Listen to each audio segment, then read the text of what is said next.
Au début du film, nous observons le personnage principal qui se souvient de sa femme bien-aimée et des réveils agréables avec elle le matin. John ouvre les yeux et se réveille dans une cabine de sommeil spéciale pour les astronautes. L'ordinateur de bord indique que l'homme se trouve à bord d'un vaisseau spatial qui se rend sur Titan, un satellite de Saturne, pour une mission spéciale. L'appareil signale également qu'après 9 mois de sommeil, John risque d'être distrait et confus. Il sort de la cellule et est bientôt appelé par le capitaine Frank. John prend une douche, enfile une combinaison spéciale et se rend dans la salle de contrôle. Le capitaine et son assistant Nash lui demandent d'allumer une vidéo envoyée de la Terre. Nupir, le commandant de l'opération sur Terre, l'informe que les passagers du vaisseau doivent vérifier leur équipement et se rendormir. L'homme leur demande également d'évaluer leur état psychologique. John le fait à l'aide d'un appareil spécial, mais en répondant aux questions, il pense constamment à Zoé. Il se plaint à Nash qu'il ne peut en aucun cas se souvenir du nom de famille de la fille. Ce dernier lui répond qu'après un long sommeil, il a lui aussi tout mélangé. John se rend dans une salle pour vérifier les talkie-walkie. Il réfléchit et se souvient que c'est Napier qui l'a présenté à Zoé. Il se souvient également du nom de famille de la femme, Morgan. Après avoir vérifié tous les appareils, John enregistre un message pour Napier, mais lorsqu'il se souvient de Zoé, il se sent déprimé. Alors qu'il s'endort, l'homme se souvient d'avoir écouté une conférence sur la mission avec Zoé. L'équipe a été envoyée sur Titan qui présente les conditions de vie les plus proches de la Terre. En l'étudiant, il prévoit d'obtenir de l'énergie et de prévenir le changement climatique sur Terre. John se réveille à nouveau et sort de son long sommeil. Il s'entraîne sur le simulateur et vérifie ensuite l'équipement. Soudain, John entend une voix de femme l'appeler par son nom. L'homme sort dans le couloir pour trouver la source du son, lorsque le navire se met soudain à trembler. John voit l'un des panneaux supérieurs osciller de façon menaçante. Il tend la main vers ce panneau, mais tout est englouti dans l'obscurité. John reprend conscience et voit le capitaine et son second à proximité. Nash dit qu'il dormait encore lorsque l'accident s'est produit. D'après l'ordinateur, rien n'est entré en collision avec le navire, mais des dégâts sont apparus. John grimpe par un trou provenant d'un panneau tombé et voit une structure étrange à l'intérieur. Le capitaine ordonne à l'homme d'enregistrer un message pour la Terre décrivant ce qui s'est passé. John se souvient avoir été seul avec Zoé lors d'un des déjeuners. La femme lui a dit que le fait de travailler au centre scientifique avait inspiré. John fait la même remarque à propos d'une future mission sur Titan. Pour lui, en tant que solitaire, il n'y a rien de terrible à quitter la Terre. En réalité, le capitaine Frank suggère que le département d'ingénierie où travaillait Zoé a peut-être fait une erreur de calcul. De ce fait, le vaisseau pourrait s'aplatir pour soulager la coque. Tant qu'il n'y a pas de nouvelles de la Terre, le capitaine propose de poursuivre la mission. John s'endort devant l'ordinateur de bord et se souvient de la première fois où Zoé l'a invité. Une surtension se produit, mais l'ordinateur ne l'enregistre pas. Nash commence à s'inquiéter. Le capitaine rappelle l'équipe dans son bureau et leur annonce que dans 90 jours, ils doivent effectuer une accélération gravitationnelle pour atteindre Titan. S'ils annulent la mission, le commandant sur Terre accusera les éruptions solaires d'être à l'origine des dysfonctionnements. Et tous les trois doivent répondre devant le monde entier de l'interruption d'une mission aussi importante. Le capitaine s'apprête à retourner dans les chambres de sommeil et laisse ses subordonnés. Nash parle à l'homme et lui demande de l'aider. L'homme va lancer une accélération gravitationnelle qui va diriger la navette vers la Terre. John n'est pas d'accord, car il s'agit d'une véritable rébellion. Nash raconte ensuite l'histoire d'un groupe de scientifiques. Leur station était menacée par une énorme fissure dans le glacier. Cependant, le capitaine leur a interdit de quitter la station, puis il les a tous détruits. John est d'accord, mais il fait des ajustements. Il propose de se réveiller non pas dans 90 jours, mais dans 89 jours et 12 heures. Après cela, le vaisseau devra être vérifié. Il est endommagé. Le plan de Nash sera mis en œuvre. Sinon, ils s'envoleront pour Titan. John s'endort et se souvient de l'évolution de sa relation avec sa bien-aimée. Pendant le séminaire, Zoé lui explique qu'il est impossible de charger du carburant pour le vol de retour de Titan. D'après leurs données, il y a de l'oxygène sur le satellite qui peut être utilisé à cette fin. Cependant, il s'agit d'une erreur. L'équipage ne reviendra jamais sur Terre. John se réveille bientôt et voit Zoé dans une navette spatiale. Il se rend compte que ce n'est qu'une illusion à cause des drogues qu'on leur a injectées pour les aider à dormir. John parle à Nash, qui est prêt à les renvoyer sur Terre. Cependant, l'homme dit qu'il continue la mission, car il n'y a pas de dommages visibles sur le vaisseau et que tout est normal.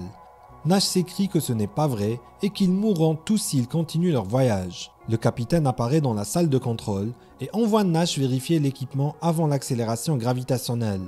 Tout en admirant Jupiter, Frank propose à l'assistance de boire un verre avec lui. Le capitaine promet qu'en cas de dysfonctionnement grave du navire, il annulera définitivement la mission. Frank est convaincu que le comportement de Nash a été influencé par l'introduction d'un somnifère. Le capitaine demande à John d'ajuster le dosage pour le jeune homme et lui demande de ne pas prendre parti. L'homme constate que Nash tombe dans un état de panique. Le capitaine suggère à John de commencer l'accélération gravitationnelle sans le gars, qui est manifestement hors de lui. L'homme est victime d'une hallucination au cours de laquelle le revêtement extérieur de la navette spatiale se fissure et est projeté dans l'espace. Malgré cela, John refuse à nouveau la demande de Nash de changer de cap vers la Terre. L'équipe enfile des combinaisons spatiales et se prépare à l'accélération gravitationnelle.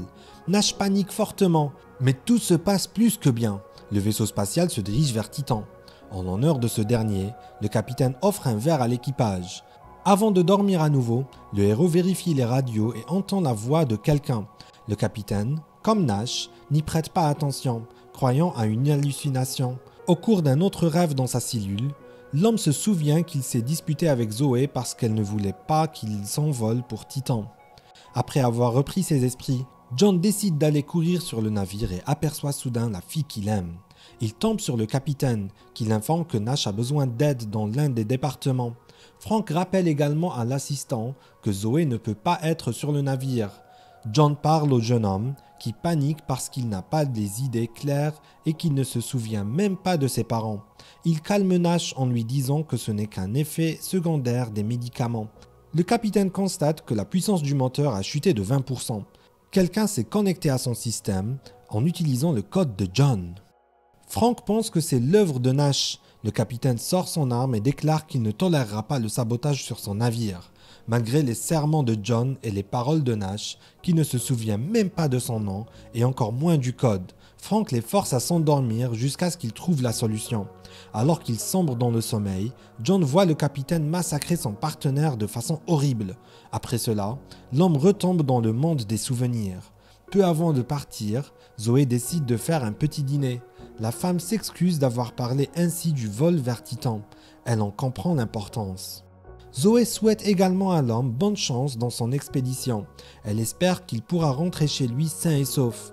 La femme lui demande si John l'aime, car elle a de très bons sentiments pour lui.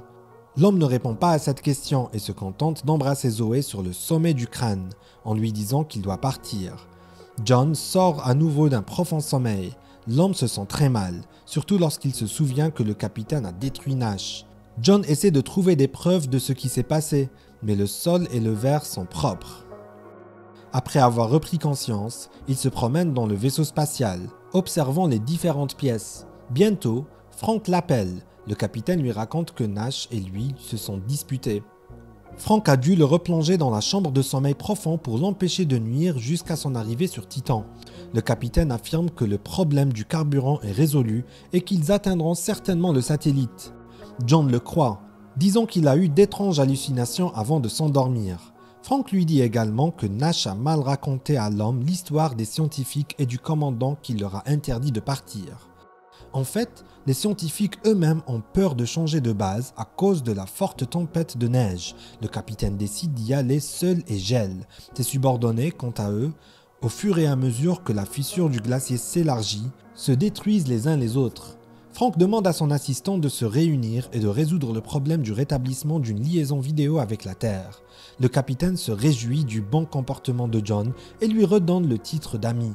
Assis devant l'ordinateur du vaisseau, l'homme est victime d'une hallucination. Son bras gonfle, puis explose et se couvre de plaies. John entre dans la salle commune et entend à nouveau la voix de Zoé. Frank dit à son assistant qu'il est temps de dissiper ses illusions. Zoé a été spécialement envoyée pour vérifier si John est prêt pour la mission et s'il est prêt à y renoncer par amour. Frank raconte à John les détails de son entretien avec la femme et lui assure que toute leur histoire d'amour n'était qu'un coup monté. Cela exaspère John. Il vérifie à nouveau les talkie-walkie quand soudain il entend une voix en provenance de la Terre. John tente de transmettre l'information lorsqu'il est convoqué par le capitaine.